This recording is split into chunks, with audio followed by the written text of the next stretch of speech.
How to take a photo in Lenovo laptop. Go to here, click it here and search for camera. Here you can see camera app, click it here.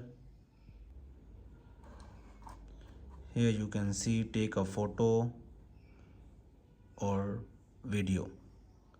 Click on this button, take a photo. As you can see, the photo has captured. To access these photos, go to Windows and search for this PC. Open this PC. Here you can see pictures. Here you can see camera roll. Here you can see the photo which I captured. So this is it for this video. If you found this video helpful, hit the like button. If you have any questions, you can ask me in the comment section below.